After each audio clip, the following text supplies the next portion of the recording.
안녕하세요. 주식 한 스푼입니다. 오늘은 수없이 쏟아져 나오는 정보 속에서 우리 같은 개인 투자자가 어떻게 옥석을 가리고 올바로 투자할 수 있는지 공유해 보도록 하겠습니다. 요즘 해외 뉴스나 유튜브를 보니 미국 상원에서 합의된 클래리티 법안에 관해 많이 언급되는 것 같습니다.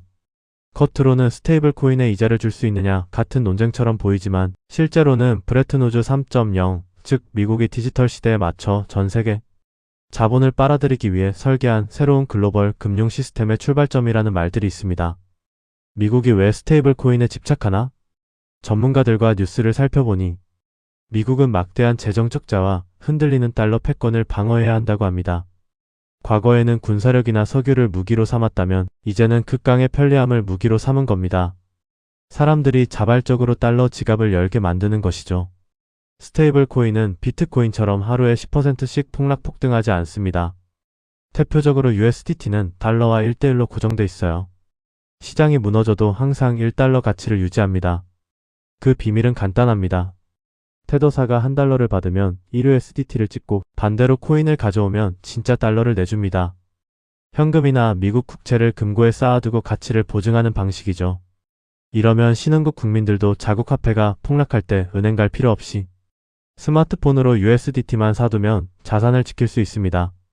게다가 블록체인 네트워크를 타니까 은행망보다 훨씬 빠르고 싸게 전 세계 어디로든 송금이 가능하죠. 이미 글로벌 기축통화 역할을 하고 있는 셈입니다. 미국 의회에서 벌어진 전쟁. 문제는 이 스테이블 코인에 이자를 줄 수 있느냐였습니다. 은행권은 허용하면 예금이 블록체인으로 빠져나가 금융 붕괴 난다라며 강하게 반발했고 코인 업계는 은행은 연준에서 3%대 이자 챙기면서 고객한테는 0.01%만 주잖아. 우리는 USDC로 3% 이상 직접 줄 수 있다라며 맞섰습니다. 양쪽이 팽팽히 맞섰는데 결국 백악관이 나서서 은행권의 6조 달러 뱅크런 주장은 과장이라고 정리해버렸습니다. 최종 합의. 단순 보유 이자는 금지. 하지만 결제거래 기반 보상 캐시백, 포인트 등은 허용. 즉 겉으로는 은행 체면을 살려준 것 같지만 실제로는 코인 생태계에 돈이 돌 수 있는 길을 활짝 열어준 겁니다. 사실상 코인 업계의 승리죠. 미국의 진짜 목표. 왜 은행들보다 코인 업계 손을 들어줬을까요? 답은 간단합니다. 미국의 궁극적인 목표는 달러 기축통화 지위 방어입니다. 브레튼 우즈 체제 근본 이제 1944년부터 1971년 페트로달러 석유 달러 1974년부터 현재 이제는 브레튼 우즈 3.0, 즉 스테이블 코인 기반 디지털 달러 패권으로 넘어가려는 겁니다.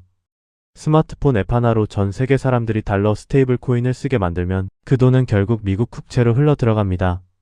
군대도 제재도 필요 없어요. 그냥 편리한 플랫폼 하나 던져주면 글로벌 자본이 알아서 미국 재무부 금고로 들어오는 거죠. 투자 관점. 미국에서는 합의 소식이 전해지자마자 승자들이 뚜렷하게 드러났습니다. USDC 발행사 서클은 기업 가치가 하루 만에 30% 폭등했고 거래 플랫폼 코인베이스 역시 엄청난 수익을 얻었습니다. 글로벌 결제망 비자 마스터카드도 USDC 연동 결제망을 공격적으로 구축하면서 주가가 오르기 시작했죠. 겉으로는 우리가 플라스틱 카드를 긁지만 뒷단에서는 블록체인 위에서 스테이블 코인이 빛의 속도로 정산되는 시스템이 돌아가고 있습니다. 생태계가 커질수록 이 인프라의 가치도 폭발적으로 커질 겁니다. 한국 투자자 시각. 그럼 여기서 미국 시장에 직접적인 투자 대신 쿡장 코스피에 투자하시는 분들은 이 정보를 어떻게 활용하면 좋을까요? 미국 달러 스테이블 코인이 이렇게 뜨고 있는 만큼 많은 투자자분들이 한국 원화 기반 스테이블 코인 관련 주식을 사둬야 하는 것 아니냐고 생각할 수 있습니다. 하지만 제 생각은 다릅니다. 글로벌 자본시장이 진정으로 원하고 신뢰하는 건 기축통화인 달러이지 한국 원화가 아닙니다. 인플레이션에 시달리는 아르헨티나나 베네수엘라 사람들이 자산을 지킬 때 대한민국 원화 코인을 살까요? 답은 명확합니다. 무조건 달러 코인입니다. 원화 스테이블 코인은 글로벌 수요 창출에 근본적인 한계가 있습니다. 미국의 서클이나 테더는 5%대 미국 국채 투자에서 남는 마진으로 고객에게 캐시백을 줄 수 있지만 한국은 채권 수익률이 올라봐야 3%대입니다. 금리 차이 때문에 한국 기업들은 원화 스테이블 코인으로 미국처럼 매력적인 보상 구조를 만들기 어렵습니다. 게다가 한국은행은 통화정책 통제권을 잃지 않으려 민간 주도 코인 발행에 여전히 보수적이고 방어적이라 갈 길이 멉니다. 그래서 투자 시각을 다른 방향으로 봐야 합니다. 한국의 진짜 돈의 흐름은 코인을 직접 발행하는 쪽이 아니라 달러 코인이 국경을 넘어 한국으로 들어올 때 반드시 거쳐야 하는 결제 인프라, 즉 길목을 지키는 톨게이트 기업들에 있습니다. 외국 소비자가 USDC로 한국 물건을 결제하면 한국 판매자는 결국 원화로 정산을 받아야 합니다.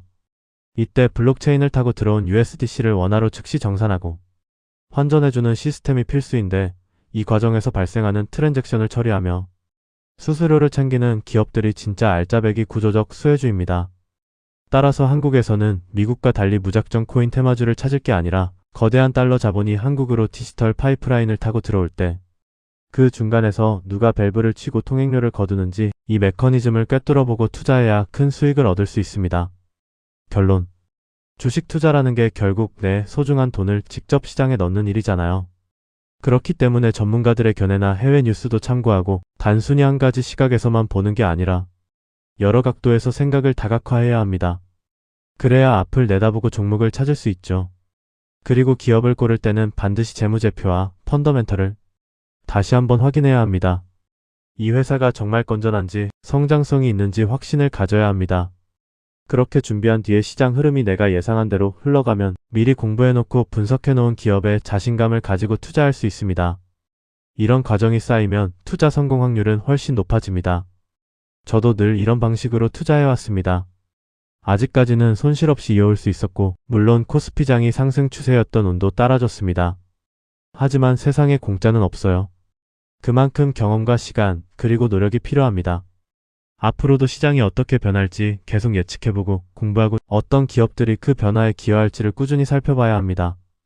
그렇게 경험을 쌓다 보면 본인의 투자 실력도 하루가 다르게 성장할 겁니다. 영상 시청해주셔서 감사합니다. 즐거운 일요일 오후 되세요.